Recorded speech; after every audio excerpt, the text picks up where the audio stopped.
The words we use are powerful. With your words, you create your world. There's a direct reflection of the words you use, the sentences you make, those associations that you have automatically. The way you express yourself is not by accident. You speak and use certain words and certain sentences and certain expressions to explain yourself, to explain your life, to rationalize certain things, to describe your world, your story, who you are. And without you knowing it, with the words you speak, because of the energy behind it, because of the impact on your mind, you perpetuate or you create certain situation in your life. And if you don't learn how to speak with your subconscious mind effectively, if you don't start by becoming aware of how you speak and how you think, and if you're not able to change that and to be more effective, more powerful, more intentional in the words that you use to create, to describe, to make an impact, make a difference in your life, you're going to remain unconscious to a lot of programs, to a lot of beliefs that are directing your life. Simply because you're not aware of how you speak certain things into existence automatically, by default, unconsciously, because it's always been done this way. And in this video, I'm going to give you a simple formula of how you can reverse engineer your thinking, right? And how you can communicate and talk to your mind effectively in order to create, in order to really plant those seeds of what you want to create in your life by telling your mind, by speaking it into reality. I'm going to give you some example of how this actually works so it leaves no doubt in your mind. And one of the first story I really want to emphasize is something that happened a couple of months ago. I had my parents over during the holidays, and we were doing stuff outside, and at some point we were in one of those shopping malls, just walking around, going to grab some food, and we walked in one of those shops that my mom really liked. And we walked around, and I'm not really paying attention because it's not something I like, but we walk around, she's doing her stuff, looking over different things. And at some point she just looked at that and said, you know what, this is really nice, but this is not for us. It is not for us. And I was like, at that point I kind of snapped out of my little daydreaming moment. I was like, what do you mean it's not for us, kind of thing, right? And what she was talking about was the price tag, because this was one of those expensive boutique that of clothes and items that she liked, but it was just more expensive than the normal stuff she would usually buy or consider buying. But what surprised me here was a careless way of explaining, this is not for us. Like completely rejecting the idea that I could afford that, I could buy that. And in the moment I didn't say much, but later on, as we were having coffee, I decided to challenge her a little bit and be like, you know what, earlier at the shop you said, this is not for us. I was like, why do you think that? Where does that come from? And at some point she was like, I don't know, I just said it, it's a bit expensive kind of thing. So, and she just went on rationalizing what she thought, but it was obvious that she didn't really think too much about what she said. She kind of just said it, right? And often when you talk to people and you question them about what you said, they just say, well, I don't know, it kind of just came out, I just said it. What they're really saying is that subconsciously, this is how they perceive a certain reality or a certain situation, a certain context, a certain event. And subconsciously, we speak subconsciously. You never think about what is going to come next. Your subconscious mind is articulating everything for you, right? The words, the meaning, the conjugation, the grammar, everything comes without you having to think in any given moment, right?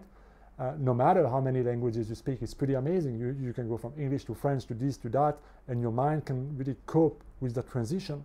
So all the speaking we do is subconscious, is unconscious, unless you really become conscious and you think of which word, what kind of thing. But for the majority of our life, we have no idea what we're going to say next. Yeah. So what does that mean, and why is this important? It's important because those moments, those expressions, those meanings, those labels, those thoughts, those words we assign on things and experiences reflect deepest part of our mind, deeper belief, different perceptions that we have about ourselves or the world. And so in that particular case, what became very apparent is that my mom had in her own consciousness somewhere that there's a limit to what she could get or what she could have or what is for her, right? There's a plateau, a glass ceiling, so on, where this is not for me anymore and everything under is for me. Now, if you think about this, and if you look at that belief and you look at where else could have this really affected my mom in terms of what she thinks she can do, how much she can grow, how much money she can make, what she can spend, what she can have, and so on, it's a big ceiling depending on, you know, how high it is. But you have to understand that as long as we speak those words, as long as we believe those words, those sentences, those beliefs, we impose that ceiling. Now, you may have conscious desire about wanting things that are above the ceiling, but as long as that ceiling is in place, you have a direct conflict subconsciously. And so you see all those things, and subconsciously you think, oh, this is just not for me. I wish I could have it, but it's too expensive. This is out of my reach, out of my league. And that's why becoming aware of the words we use and becoming able to communicate clearly to our mind what we want is extraordinarily powerful and creative. Another example that I have for you was a client. And one day we were talking and he was explaining to me that, you know, how everything feels like hard and challenging and difficult and draining and straining. And, you know, it was just like difficult for him to do everything without putting so much effort and straining himself. And at some point I just noticed that he's using the word, it's hard, it's really hard, like a lot. And I'm like, you know, take a piece of paper and I want you to write down in your mind right now, if you think about it, what is it exactly that is hard? You know, if you had to think about doing certain things, what would you put on the list that, you know, okay, those type of things are hard? And he started writing, and he started writing, and he started writing, and it became a long ass list of everything that in his mind was attached with the word, it's hard. And this is simply because he started to condition his mind by speaking carelessly about certain things. This is hard, this is hard, this is hard. Making money is hard, working hard, getting motivated is hard, remembering things is hard, expressing myself is hard, you know, getting out of my comfort zone is hard. Everything was hard, and he was really like hammering that word with that intonation. Now, imagine the repetition of that over months and years, and associating that more and more and more and more to everything in your life. Imagine the amount of effort, the amount of energy, the amount of resistance you have to bypass every time you want to do something that you automatically, subconsciously perceive as being difficult and hard. So when we had him go on a freaking detox of that word, we're like, we're going to ban that word. No matter what you do, you don't use that word anymore. And I want you to really challenge yourself and go over that list and look at the reality of that list, because we needed to challenge that big belief and perception that he had. And that detox had such a big, profound effect on him, because when he stopped using that word, when he stopped labeling everything as being hard and difficult and everything that it means and that feeling and the heaviness that was attached to it, everything became easier, everything became lighter, everything, you know, felt like easier to go into it, less resistance, less effort, less burnout. It was a game changer, because we broke down a big chunk of how he was perceiving his reality, his world, and a lot of things that he wanted to create and achieve. So in a sense, he removed one of those big roadblocks by becoming aware of certain words he was speaking without being aware of the consequences. Now imagine people who always speak like, I'm tired and I'm weak and I don't have energy, I don't have the money, it's too expensive. You know, when we use all those words carelessly to describe our situation, our context, what is happening, how we feel, and you know, you do it sometimes, okay, right, to express yourself. But when it's chronic, when it's habitual, when it's not even really reflecting the reality, you know, when somebody asks you, hey, how are you? Yeah, I'm okay. You know, and that's your default answer. That means that your default life of how you perceive yourself to be is just, yeah, you know, it's okay, I'm good, or I'm not too bad, right? And people don't realize, because we overlook the simplicity of that. But when you say that every day, so many times, what it says every time to your mind is that I am just okay, or I'm not too bad. So in your mind, you're fixing that idea that I'm not too bad, because who else is going to take the responsibility for telling to your mind, how am I feeling, how I want to be, the amount of energy, vitality, wealth, and your things that I want to create in my life. If I don't speak it into life, and if I keep on telling myself the same old shit, the same old story, the same old limitation, and the same old, you know, words and sentences, it's no wonder I end up just being stuck in a never-ending pattern of creating certain things in my life and wondering, why is my life not changing? So it brings us really into conscious communication. And the most important communication you have is not necessarily with others or your family, even though that's really important. But it starts really with how you speak to yourself. And a lot of us have no freaking idea of how really to talk to ourselves. because we're not even aware most of the time of what goes on in our mind. So because we have so little awareness, it's no wonder we have very little awareness of actually what goes on in our mind and how we can actually make that better. Even people who use affirmations, right, to change their mindset and so on, they go on internet or they go to ChatGPT or they go to a coach and ask them, give me some affirmations, because they don't want to think into what is the affirmation that they actually need or that can really fit them the best. People have this allergy to becoming conscious thinker, conscious communicator, because it's hard, because it's it takes some time, it takes some use, it takes some looking into, it takes some awareness, and it takes some unlearning of how you can normally communicate with yourself. But it's one of the greatest, most powerful things you can do. And so I want to give you a simple formula, a simple framework to invite you to really reverse engineer the way you've been thinking and start to think greater. Because the moment you start to think greater and you use greater word, greater expression, you start to communicate greater to yourself, greater idea, greater perspective, greater ways of relating to yourself, to your world, to your wallet, to everything starts to fall into place. You have to understand that the person who is already having what you want, living, being, creating the life that you want, is thinking, speaking, acting, feeling very differently from the person you are now.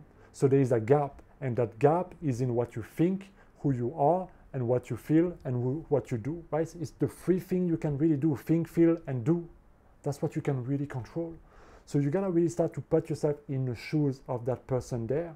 If I was already there financially, or if I was feeling my best physically because I lost weight and because I have so much more confidence now, or maybe I got that new job, or maybe I got that new relationship, whatever it may be, how would I speak to myself differently? What is some of the thoughts I will no longer have? What is some of the way I speak to myself or to the world that I will no longer consider?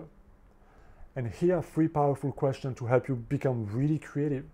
Here's the first one. How would I think when I am abundant, free, when I am in that new job, when I am in that new promotion, when I am in that position I want to be, right? How would I think differently when I am there? And go on paper, write it down, really play that part. Let yourself become very familiar with that new level of mind, with that new level of thinking, with that new level of perception that you need to communicate to your mind. The second question is, how would I feel when I am already that abundant person, when I am already there in whatever situation I want to be? How would I feel differently? And go on paper and start writing, I feel this, I feel that, I feel, and let yourself be immersed. Let your mind expand, let your thought expand, let your consciousness expand. And go then to the third question. How would I act differently when I am the abundant person, when I am there, when I feel worthy, when I feel in love with myself, when I am in that relationship I want? How would I act differently? And then you go on paper and you write it down. Those three things that you can do on paper, I highly recommend you to do it on paper, are extremely simple because they allow you to really think greater, to put yourself in a situation where you can start to communicate what you want with your mind. But first, it comes with becoming aware of how do I need to communicate with my mind if I want to get there? What are the thoughts, what are the feelings, what are the behaviors that I need to start entertaining? Because then it gives me clues to compare what I do now versus what I need to hold in my state of consciousness. And so the more you create that exercise, the more you practice that exercise, the more you practice consciously thinking about being in that state of consciousness, being at the end result, the more you subject your mind in present tense and speak to your mind in the words that you want to be. For example, in the Bible it says, let the weak man say, I am strong. Because if you keep saying, I am weak, I am poor, I am this, I am that, you keep on, reinforcing that idea in your mind of this is who I am. Just like my mom, right? Oh, this is who I am and I'm not that, I'm not there. So this is just for me. So we got to break that by telling our mind first, no, this is who I am and this is what I want and this is how I want to feel and this is how I want to live my life. And this starts by speaking those words in your mind, by communicate that idea in your mind, because with your words, you create your world. No matter the quality of the words and what is attached and what it entails for you, your words have always power, so you have to learn to be conscious about the words you speak into existence and how they manifest in your life. I hope this makes sense, guys. Thank you for watching this video. As always, thank you, and hit that subscribe button. I'll see you in my next video. Be well.